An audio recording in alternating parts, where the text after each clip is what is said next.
नमस्कार मित्रों, मैं ममता वाजपेयी भोपाल से मेरी हरी भरी छत पर आपका स्वागत है। लीजिए, मैं फिर हाजिर हूँ नए वीडियो और नई जानकारी के साथ। आप देख रहे हैं इंडियन टेरेस गार्डनिंग आर्ट और आज की वीडियो का जो विषय है वो बहुत ही महत्वपूर्ण है। यदि आप भी उगाना चाहते हैं छत पर सब्जियां और नहीं जानते कि कैसे करें शुरुआत, तो आज के वीडियो का विषय वही है। दरअसल पिछली बार एक कमेंट आया था और मुझसे पूछा गया था कि आप सपोज कल्पना कीजिए कि आपकी छत पर एक भी गमला नहीं है और आप फिर गमले रख रहे हैं या आप गार्डनिंग करना चाहते हैं, तो शुरुआत कैसे करेंगे, क्या करेंगे? तो इस प्रश्न को मैं बताऊंगी, मैं आपको डिटेल में बताऊंगी। आप वीडियो अंत तक देखिए कि छत पर कुछ भी नहीं है, छत एकदम खाली है, तो हम सबसे पहले क्या करेंगे। सबसे पहले जो तैयारी करनी है वो है मिट्टी। तो हम सिर्फ ये नहीं है कि हम मजदूर लगाकर मिट्टी मंगा लेंगे, हम सबसे पहले जानेंगे कि मिट्टी कितने तरह की होती है, आप जहाँ रहते हैं वहाँ की मिट्टी कैसी है, कि वो काली है, पीली है या लाल है, या कितनी फर्टाइल है, कितनी नहीं है। तो फर्टाइल मिट्टी क्या होती है, नॉट फर्टाइल मिट्टी क्या होती है, और फर्टिलिटी कैसे बढ़ाई जाए, गोबर खाद का क्या रोल है, वर्मी कंपोस्ट का क्या रोल है, किचन कंपोस्ट कैसे काम करता है। तो आप सबसे पहले, जैसे मकान की नींव होती है वैसे ही आप सबसे पहले बात करेंगे मिट्टी के बारे में, सीखेंगे। कहाँ से सीखेंगे? वैसे YouTube पे भी आपको बहुत कुछ मिल जाएगा और मैंने भी एक सीरीज बनाई है जिसका नाम है फ्री गार्डनिंग क्लासेस। मेरे चैनल में प्लेलिस्ट पर जाकर आप अगर क्लिक करेंगे तो 14 वीडियो बनाए हैं जिसमें मैंने लगभग सभी कुछ कवर किया है। तो जब आपने मिट्टी के बारे में जान लिया, अब आपकी छत खाली है, तो उस मिट्टी को भरने के लिए चाहिए आपको कंटेनर। अब वो आप गमले भी ले सकते हैं और आप छत पर क्यारी भी बना सकते हैं। तो यदि क्यारी बना रहे हैं तो प्रश्न उठता है कि छत पर किस जगह क्यारी बनाएं, और ये बहुत महत्वपूर्ण प्रश्न है क्योंकि छत पर वज़न कितना पड़े, किस डायरेक्शन में पड़े, कैसे क्यारी बनाएं। तो यदि आजकल जो बीम कॉलम वाले मकान हैं तो छत का वेट हमेशा बीम कॉलम पर ही रहता है। तो जहां आपका ये बीम कॉलम का स्क्वायर बनता है, ऊपर छत पर भी उसी जगह पर आप क्यारी में वेट देंगे तो वो वेट, पूरा वेट नीचे कॉलम ले लेगा, बीम ले लेगा और आपकी छत पर, आपके मकान पर एक्स्ट्रा वजन नहीं होगा। इसके अलावा आप भारी भरकम क्यारियाँ बीम कॉलम पर न बनाएं। क्यारियाँ बनाएं लेकिन हल्की क्यारियाँ बनाएं, बहुत ऊंची ऊंची न बनाएं जिनमें ढेर सारी मिट्टी भरे। 1 से 1.25 फीट की क्यारी ऊंची बनाएं और पूरी छत पर इक्वल वेट फैलाएं, मतलब जगह जगह फैलाकर गमले रख दें। आप नोटिस करना, जो लोग गार्डनिंग कर रहे हैं उनकी छत भरी रहती है और उसका मकसद यही है कि छत के किसी एक कोने में या आधी छत पर एक तरफ वजन न करे। आप वजन रख रहे हैं, आप चाहे क्यारी बनाएं, चाहे बड़े कंटेनर लें, चाहे छोटे कंटेनर लें, उनको पूरी छत पर वेट को स्प्रेड कर दें। तो आपने मिट्टी के बारे में जानकारी गेन की और फिर आपने ये जानकारी गेन की कि आप किस जगह छत पर गमले लगाएंगे। अब आप ये भी जानकारी लें कि कौन कौन सी सब्जियां छत पर हो सकती हैं और आप क्या क्या उगा सकते हैं। क्योंकि जब आप शुरुआत कर रहे हैं तो ऐसा नहीं है कि हमने कोई, जैसे हम मकान बना रहे हैं, हमने नींव बनाई और हमने बड़े से, हमारे पास पूरा प्लान है, हमने बड़ी सी बिल्डिंग बना दी, ऐसा नहीं है। गार्डनिंग तो हॉबी है और इसे छोटे से शुरुआत करना चाहिए।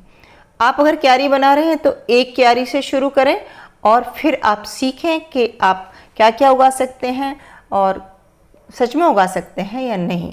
आपने बहुत बड़ा कुछ प्रोजेक्ट तैयार कर लिया, बहुत सारी क्यारियां बना ली, बहुत सारे कंटेनर खरीद लिए, मजदूर लगा के खूब सारी मिट्टी तैयार कर ली और पहली साल आपको ये लगा कि आपसे ये नहीं हो सकेगा, तो वो उतना सब तामझाम आप फिर कहाँ समेटेंगे। और उसमें लागत भी बहुत होती है क्योंकि जब आपको गार्डनिंग नहीं आती तब सफलता का रेट कम हो जाता है। फिर हमारा मनोबल चला जाता है कि हमने इतना पैसा लगाया और सब्जियां तो हुई नहीं।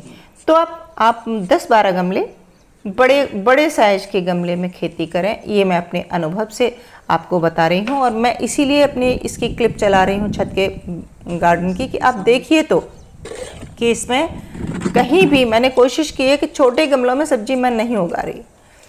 गमले का साइज बड़ा होना चाहिए, मिट्टी फर्टाइल होना चाहिए। छत पर जब कर रहे हैं, और जब मैं एक से कह रही हूँ तो छत पर किसी एक कोने में एक क्यारी बनाने से नुकसान नहीं होगा। बाकी जब आप ज़्यादा क्यारियाँ बना रहे हैं तब आप वेट को इक्वल डिस्ट्रीब्यूट करें। अगर एक क्यारी एक कोने में तो दूसरे कोने में भी उतना वेट हो, छत पर इक्वल वेट स्प्रेड करें।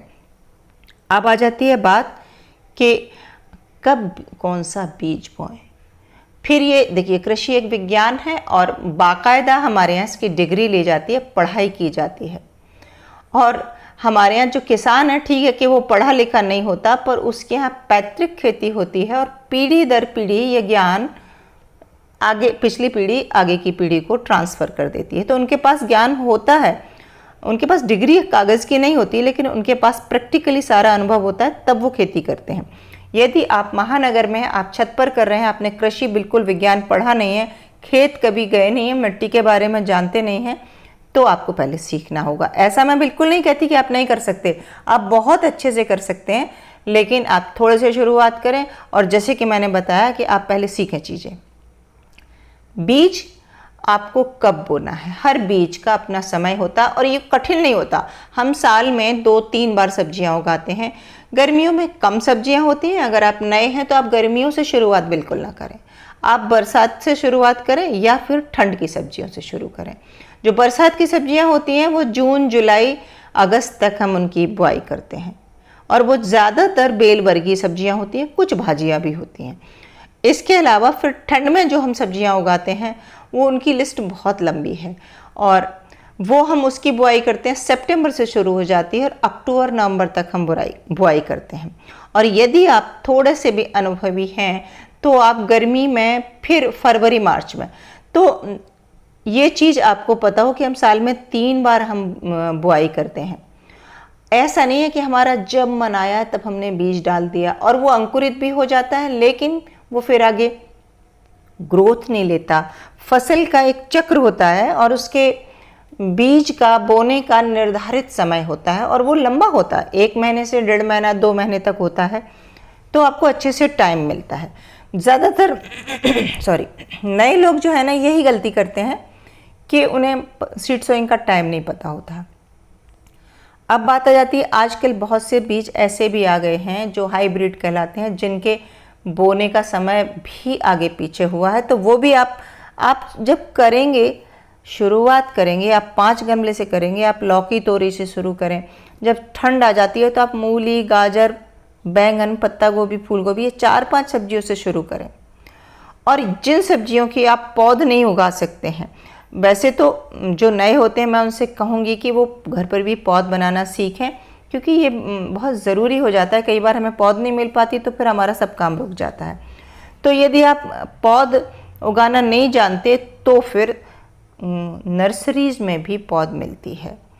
आप गांव से कनेक्टेड रहें, आप मिट्टी से कनेक्टेड रहें। और आजकल तो बहुत मेहरबानी है, बहुत तरक्की कर ली है लोगों ने, सोशल मीडिया पर बहुत सारी जानकारी है। हालांकि कई बार हर जानकारी 100% एक्यूरेट नहीं होती, लेकिन फिर भी आपको बेसिक जानकारी मिल जाएगी। फिर आप जब शुरू करेंगे और यदि कोई गलती करेंगे भी तो आपके पास एक अनुभव होगा। ठीक है कि 1 साल गलती हो गई तो चलिए, आपने मिट्टी के बारे में जान लिया, बीज के बारे में जान लिया, कंटेनर साइज के बारे में भी जान लिया, कंटेनर छत पर कैसे फैलाना है ये जान लिया। और अब बात आ जाती है धैर्य की। ये बहुत धीरज का काम है।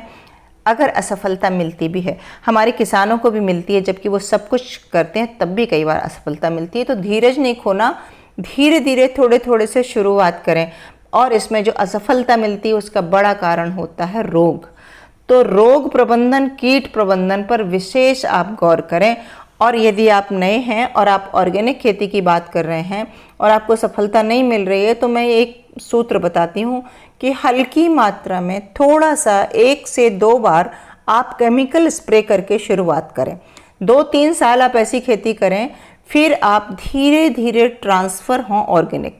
जैसे मेरा मानना ये है कि किसी को अगर सादा खाना बनाना नहीं आता और उससे कहें कि आप वो बहुत सारा कुछ नया एक्सपेरिमेंट करके बहुत सुंदर कुछ व्यंजन बनाए, बहुत स्वादिष्ट व्यंजन बनाए तो वो उसके लिए मुश्किल होगा। तो आप पहले आसान तरीके से हल्का सा केमिकल यूज़ करके भी कर सकते हैं खेती, और जब आपका अनुभव हो जाए तब आप ऑर्गेनिक पर ट्रांसफ़र हो जाना। तो मैं एक बार फिर से रिपीट करती हूँ कि आप मिट्टी, बीज, खाद वगैरह सब की तैयारी करें और करें खेती की तैयारी।